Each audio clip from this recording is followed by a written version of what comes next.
So it finally happened. Looks like Alex Mashinsky is finally being arrested, and it just happened today. A lot of things to unpack, and thankfully, I found someone who could help me unpack this the best, which would be Mr. Simon Dixon from Bank of the Future. Simon, is it not a great day today? Rob, it's a crazy day. It's exactly 1 year since Celsius filed for Chapter 11 bankruptcy, and 1 month prior to that, when they paused on June the 12th, 2022, my father passed away and they paused withdrawals at the same time. I then had to try and, because I was a shareholder in Celsius, I wanted to see if I could support with a restructuring. And then exactly about a month later, when I told everyone this is going into bankruptcy and there's fraud, and Cell Token is in the middle of a criminal investigation. Right. So I broke that on your channel almost about a year ago. Yeah. And today you invited me to speak on your channel, not knowing that today would be the day that the news would be broken, that Alex Mashinsky is arrested. I did warn everybody that it would happen this month, but I didn't know it was going to happen today. And that just happens that we were scheduling doing a talk. Right. It's crazy because we just did NFA Live with Guy and Ben. We broke that. And I had you on as a special guest, unbeknownst to me, about what was happening in the background. So let's go over this and break this down for everybody to understand this. So the first thing is this. Finally, Alex is arrested. We're going to take a look at the article about what the actual stipulations are and what the things that are being said as far as legalities. Second one, the New York Attorney General is also suing them. And the question then is, what is the defense here for Alex Mashinsky? And lastly, is Celsius token and earn program a security? Who owns those tokens? So the first things first, this is from Bloomberg. And you can find this on multiple publications, but here's what we have. Today, the SEC, the CFTC, and the FTC filed lawsuits against Mashinsky and the company. Prosecutors claim that from 2018 through June 2022, Mashinsky orchestrated a scheme to defraud customers of Celsius Network LLC and its related entities. Mashinsky's lawyers didn't comment. I can understand why. The SEC alleged that Mashinsky and his company made misleading statements to encourage investors to purchase its Cell token and to put money in the firm's earn interest program that promised returns as high as 17% on users' crypto deposits. So break that down for us, Simon. I guess that would go from there. And what do you think about all this? How does this all work out? Yeah, so the important thing to understand about Celsius is there was misrepresentation right from day dot. So Mashinsky funded Celsius through 50 million token sale, but 18 million of that was shortfall because he wanted to make it look like the token sale was more popular. And he actually promised to make that investment because they didn't want to reveal to customers that the token sale didn't sell out. And later they papered up agreements because he never actually paid. He still owes the estate 18 million and he took the tokens anyway. And then he figured out a way of, amongst the directors, patching that up. That was in the middle of an SEC investigation. But around about 2020, I was in New York and I was looking at investing in companies that allowed you to borrow against your Bitcoin and would share the interest from those that wanted yield.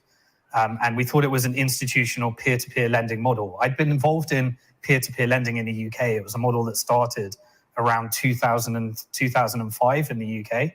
And this was the crypto equivalent. That was a complete lie. Basically, it was an illegal hedge fund. They deviated from the institutional peer-to-peer lending model, and they started actually acting like a hedge fund by investing in mining operations, venture capital, DeFi.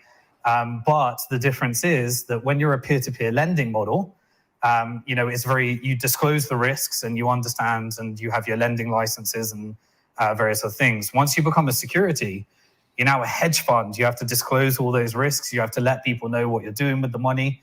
And you have to follow a very strict mandate, audit requirements, and all that type of stuff.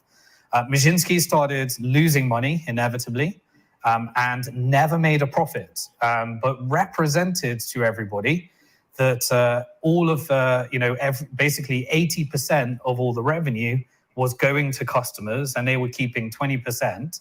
But then they used the fact that there was a token, Cell token, that sat on their balance sheet. And Mashinsky took client money, and then use that in order to manipulate the price of the sell token on FTX with Sam Bankman-Fried. And there was massive loans across Three Arrows Capital, Celsius, FTX.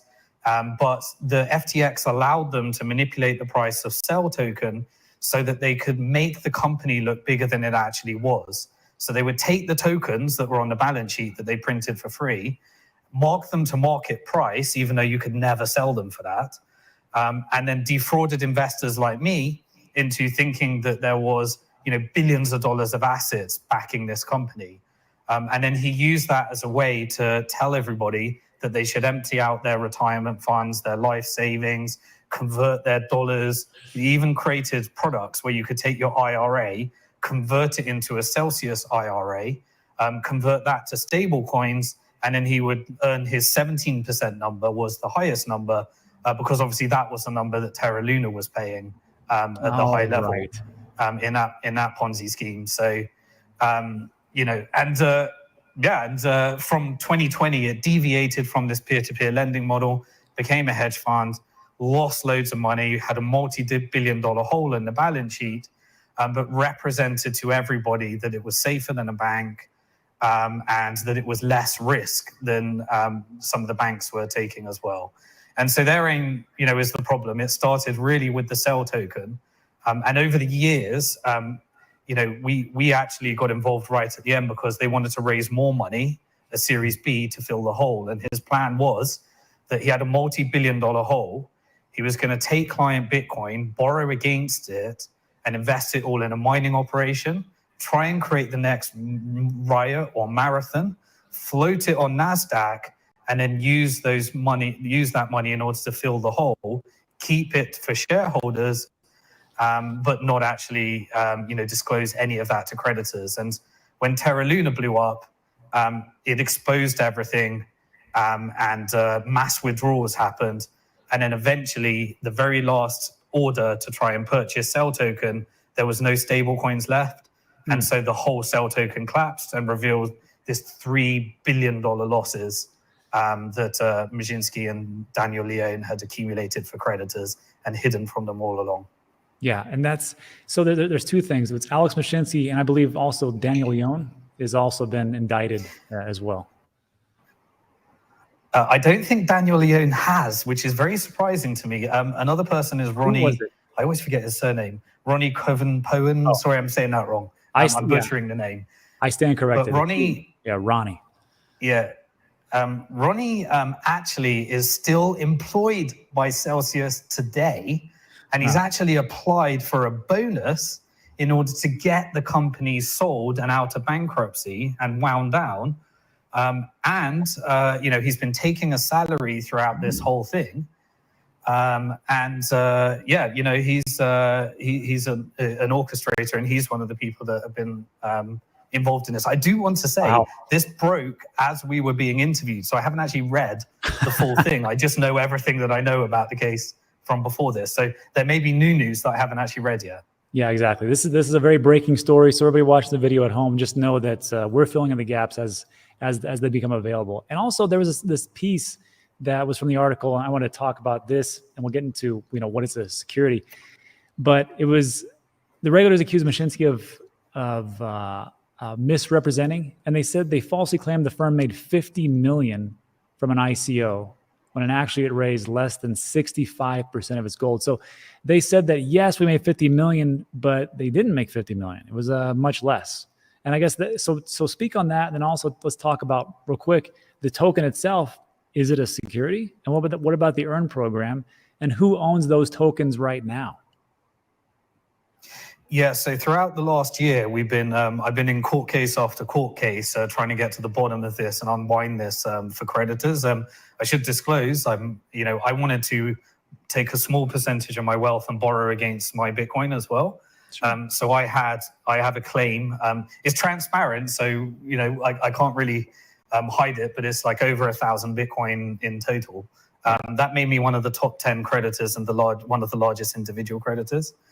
And so I've been working to try and get a recovery, but built relationships with the 600,000, and there's about 10,000 active in our community, that got ripped off in this process. So for the last year, we've been doing Twitter Spaces every week. We've been doing YouTube video updates, creating plans of how to take all these assets.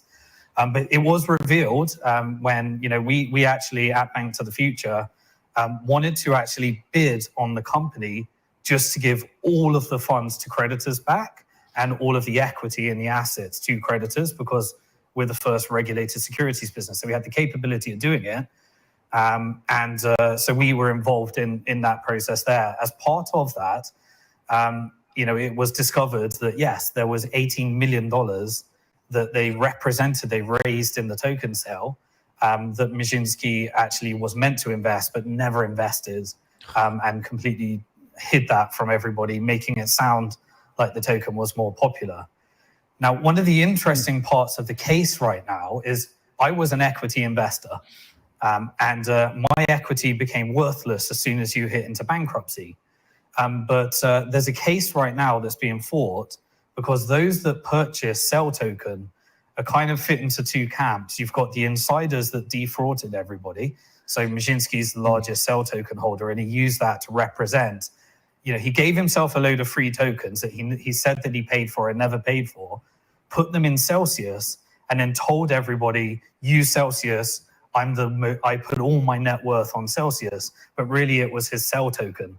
And then he was selling those Cell token to customers over the counter and then putting that Bitcoin back. But he withdrew all of his Bitcoin, all of his Ethereum, and left all his Cell token in the estate when he knew it was going into bankruptcy. And that's when he was going on a roadshow telling everybody, everything's safe, don't withdraw, everything's fine, there's no problems. He was withdrawing his funds and telling everyone to deposit. And he even went on Twitter and said, if you deposit at Celsius right now, I'll give you $1,000 if you're a new customer, and various other things. Anyway, there's so much to cover here. I kind of go off on these tangents, but yeah, the Cell token. So one of the cases right now is bankruptcy code states that you get the petition. So the day you file bankruptcy, which was 13th of July, 2022, the price of all the tokens on that date determines how many dollars the bankruptcy estate owes you. Now, at that point, Bitcoin was $19,000. And also, there was a short squeeze organized where people were manipulating. It was actually an insider at Celsius that started it.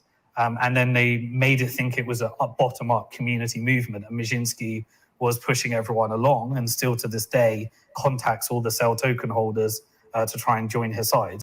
But they manipulated the price up to 81 cents. And this is being investigated, and they've subpoenaed FTX to try and get the data on the market manipulation, because that determines, because they believe that Cell token is a security because he actually registered it as a security when he sold it with the SEC. The 81 cents actually determines how much they get, which is hundreds of millions of dollars to the estate. There's a bunch of insiders. There's people that were given it for free. Now, remember how Mashinsky constructed it. If you get the price up to $1.50, $3, then all of the employees get free tokens. That's extracting value from the genuine victims. And then some people were buying genuine victims, bought Mashinsky's coins or Celsius's coins at like $5, $8, $6. But the reality is that that's now being determined. The bankruptcy lawyers worked on Lehman Brothers and various other WorldCom, various other bankruptcies. They said in every case, non-equity securities are known as what's subordinated, which means you get zero, just like an equity holder. And so they're going through a settlement at the moment, but whether Cell token is a security or not determines whether that can be subordinated. So it becomes pretty interesting, and that really ties into, obviously, the crypto agenda for what is securities and what aren't securities, because they get treated differently as well. I gotcha. I covered them a long time ago, and there was a documentation where I don't know when it was put out, but it's an old video on my other channel, Dan Degen, where it said that Cell was listed as a security at some point in time, and then they took it out and they said, no, it's not a security. And I can't find the documentation anymore. So I'll look that up later, but I will just say that, Simon, I mean, you got taken for a ride. I got taken for a ride. Unfortunately, the people that I talked about it on the channel, they got taken for a ride, but we all got lied to essentially. And we all have our funds stuck on there. You have a lot more than me. I got a nice little 6 figures over there. But again, it's the psychosis of the person that is telling the lies, and they're coming in front of us and going, no, everything's fine. Just keep putting it in. There's a special level of person that is able to do that. And there's very few people that can actually lie to your face that effectively. And one of those guys would be like a Bernie Madoff. And I think Alex Mashinsky is kind of in that same category. I could be wrong, but that's just how I see it. And then to finish this up, there was a piece in this very last section here. New York Attorney General Letitia James. She was actually the first and sued Alex Mashinsky in January for fraud. So the question I have is, this is going on, but what is the defense on the side of Celsius, Mashinsky, and co? How are they saying, no, we're actually in the clear here, and how does that all work? Yeah. So this kind of relates to there's two defenses. One is against the lies, and the other is against whether it's a security or not. And this ties into the earn program. So there were many companies offering earn programs. Originally, when I invested in the company, we were represented that this is a peer-to-peer institutional loans, that people, they'd be sharing the interest, and institutions are willing to pay interest to borrow the coins. And then they would be matched up, and then they would share, some of the interest with that. But it would be over-collateralized, always over-collateralized, because if their bets went wrong, then you could just do a margin call and clients wouldn't lose their money. It would just cost the yield, right? Think about it. That's a very big difference. If an institution is putting more collateral than they're borrowing, then they're taking the risk. And if the risk goes wrong, then client money isn't on the line. But what they did is they ended up doing under-collateralized loans, which means that the program, the process of offering interest on to what's now creditors, to customers, is a security, because they deviated away, because now we were taking directional risk. 3 Arrows Capital was playing different games, investing in Luna, doing the GBTC arbitrage trade, and then they didn't have enough collateral, and so therefore the customers were taking directional risk. That's a security.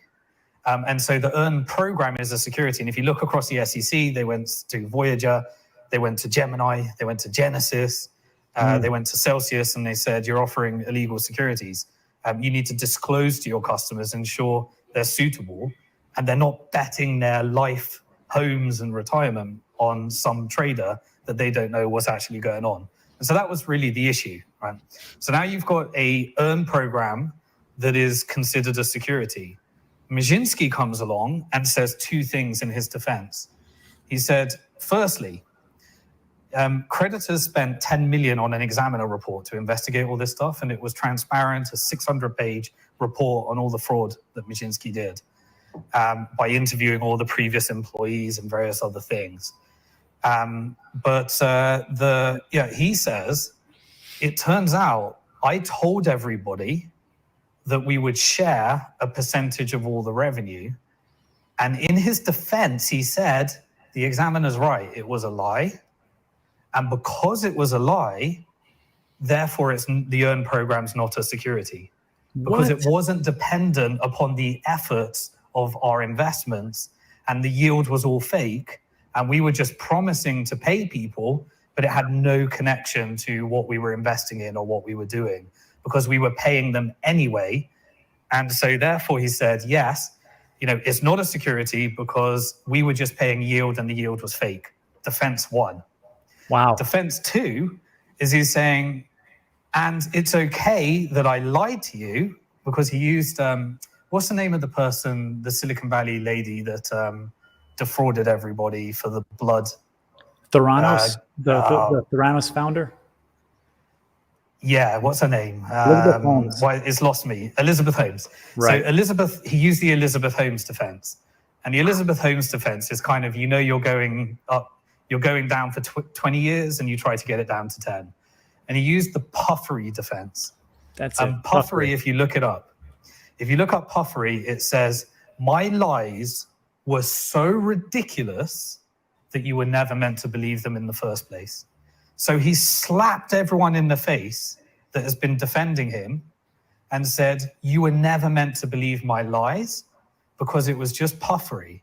And therefore, and because the yield was not connected to these actions, therefore it's not a security. Those are his two defenses. And he was arrested today, despite the fact that the New York Attorney General was doing it in the civil cases, and now it's become a criminal case. Because of his complete and utter misrepresentation, what he calls puffery, and his outright fraud that he says, I'll use the fact that we lied to say that it's not a security and therefore I didn't commit securities fraud. So now he's done for 7 counts of fraud, and I've got to read the paper to go a little bit deeper into figuring out exactly what's come out today. Perfect. So Simon, thanks for coming on. There's so much information coming on so fast. Really what everybody should be doing is, just to make this simple, there's 2 places you can find Simon. A lagging information, which will be YouTube. But if you want to be up to date, you got to follow Simon on Twitter. And the link to his YouTube channel and Twitter will be in the link in the description. You can check it out. But if you want to know exactly what's going on up to the minute and have really essentially Simon do all the heavy lifting, which is reading all the documents, reading all the paperwork and telling you what's happening, you definitely need to follow Simon. So Simon, anything else before we take off? No, I mean, it's been such a rabbit hole. One final thing that was interesting was the fact that the coins are actually on the move right now, and all of them are being converted into Bitcoin and ETH. The reason behind that is because if the underlying asset is a security, then they could be dollarized and you'd have to pay out dollars and sell them, which is what happened in the Voyager case. Yeah. So the Binance and Coinbase listed all the things they consider securities, like ADA and Avalanche and various other things. So Celsius got ahead of that. They've converted them all to Bitcoin and ETH so that the underlying asset is not considered a security, so it can be distributed to creditors. But that was only possible because they basically said when you deposited, these coins became property of Celsius, which means that it's an illegal bank and it was engaging in fractional reserve banking and various other things. So it's very, very interesting. There's lots of intricate details. And one of the things, even if you're not a Celsius creditor, I kind of wear 2 hats. I wear this is my deep project that I'm in at the moment. Yeah. But then I'm also writing my book and helping people understand the greater impact that this has on central bank digital currencies, Bitcoin, stable coins, the wider crypto market. So I take off my Celsius hat, look at the grander macro trends and say, because of these legal the outcomes where I'm involved in the intricate details, here's how it affects the whole market and the bigger geopolitical stuff, which we often discuss when I'm doing interviews with you, Rob. Excellent. Well, my man, I got to tell you, the timing couldn't have been more perfect. I appreciate you coming back on the show. Again, everybody, you can find Simon's information in the description. Definitely follow him on Twitter, and we'll bring you the best information we can. Thanks so much, everybody. If you liked today's video, thumbs up, subscribe, all that good stuff to both of us, and we will see you on the next one. Thank you.